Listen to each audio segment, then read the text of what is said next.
조합제 TV 시청자 여러분 안녕하십니까. 2022년 10월 2일 밤 7시 52분입니다. 인도네시아 축구장에서 어처구니 없는 사고가 일어났습니다. 패배한 팀의 팬들이 경기장으로 난입하고 이들을 경찰이 진압하고 최루탄을 쏘고 하는 과정에서 수만 명의 관객들이 이리저리 몰리고 뛰고 넘어지고 하다가 보니까 사망자가 현재 180명에 육박한다고 합니다. 당초 127명이 죽었다고 1차가 발표가 되었지만 사망자가 점점 늘어나고 있습니다. 이 워싱턴 포스트, 뉴욕타임스 등에 따르면은 어제 밤에 인도네시아 동부 자바주 말랑 리젠시 칸주루안 축구장에서 발생한 폭동 또는 압사 사건으로 최소 150명이 사망했다고 합니다. 그런데 자바주 당국은 현재 174명으로 사망자가 늘어났다는 겁니다. 같은 날 프로축구팀 아레마 FC 측은 트위터를 통해 최소 182명이 사망한 것으로 집계됐다고 밝히기도 했습니다. 그리고 상당수가 수백 명이 부상을 당했다는 겁니다. 어제 일어난 사고는 이 전형적인 축구장 사고입니다. 이 축구장에서 이런 사태가 들어 일어납니다. 아레마란 팀이 라이벌 팀인 페르세바야 수라바야에 2대3으로 패배하면서부터 시작이 됐다고 그럽니다. 경기가 끝나자 관중 4만여 명 가운데 아레마 스포츠저 3,000명가량이 경기장으로 난입해서 항의를 했답니다. 경찰은 사태를 진압하고 팬들을 해산하기 위해 최루탄을 발표를 했다는 겁니다. 놀란 관중은 공황 상태에 빠져서 한꺼번에 출구 방향으로 돌진을 했다는 겁니다. 이 과정에서 수백 명이 넘어지고 깔리고 엎치고 덮치고 해가지고 상당수가 이 질식사고로 죽었다고 합니다. 현장에서 숨진 사람이 수십 명이나 되고 나머지는 병원으로 이송되거나 치료받는 과정에서 죽었다고 합니다. 경기장 안팎은 아수라장이었다는 겁니다. 기절한 관중과 피를 흘리는 이들이 바닥에 누워 있고 경기장 안에는 불에 타고 창문이 깨진 경찰차 여러 대가 뒤집혀 있었답니다. 경찰관도 몇 명 죽었습니다. 그런데 이 과잉 진압이라는 이야기가 또 나옵니다. 경찰들이 그라운드에 있는 관중들을 향해 방패와 곤봉을 휘두르거나 발로 차는 장면이 포착이 되고 최루가스를 마시지 않으려고 사람들이 도망가고 하는 이런 아주 무질서한 상황이 전개가 되었습니다. 인도네시아 축구리그는 앞으로 당분간 중단한다고 했습니다. 경기를. 그런데 이런 사고는 정말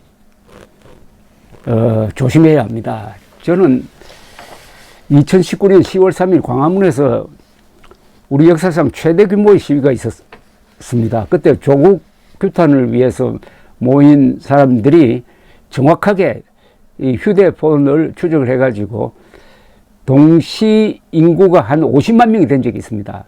아마 전무후무한 집회였습니다. 저는 그날 광화문에서 그 연설을 하게 되어 있었습니다.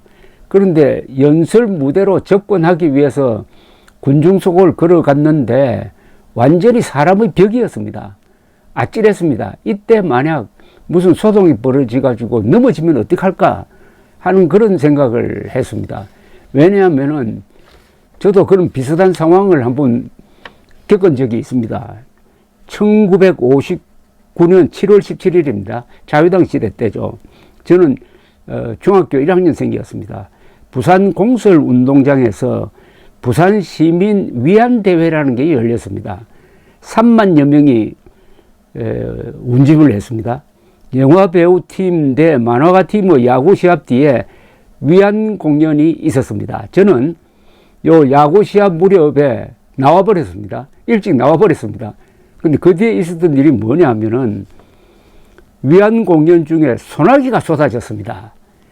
그러니까 한 3만 명 되는 사람이 출입문이 하나밖에 없었어요. 그쪽으로 몰려가다가 넘어지고 거기에 덮치고 하는 바람에 67명이 압사했습니다. 67명 압사. 우리나라 이 압사 사건 중에서 가장 많은 피해자가 나왔습니다. 맨 앞에 가던 사람이 넘어지면 그 뒤에 주르르 넘어집니다. 이게 무섭습니다. 근데 2019년 10월 3일 집회에서는 그런 사고가 일어나지 않았습니다. 왜냐? 사람들이 질서 정연했고 또 주최 측도 잘 관리를 했으며 무엇보다도 난동을 부리는 사람이 없었습니다. 비가 오지 않았습니다. 돌발 사건이 일어나면은 대군중이 동시에 어느 쪽으로 움직이려고 하다가 보면은 넘어지는 사람이 있습니다. 넘어지면 그때부터 도미노 현상이 일어나는 겁니다. 그런데 1960년 1월 26일에는 서울역에서 압사 사건이 있었습니다. 그때 구정 직전이었습니다. 서울을 출발해가지고 목포로 가는 호남선 완행열차 예매를 한 사람이 한 4,000명쯤 되었습니다.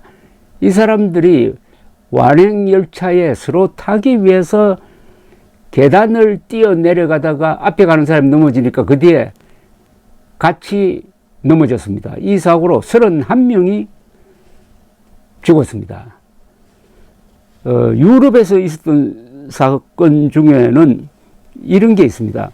1985년 5월 29일 벨기에 브뤼셀의 스타드 루아 보드앵이라는 스타디움에서 영국의 리버풀과 이탈리아의 유벤투스가 경기를 하는데 이 팬들끼리 충돌했습니다.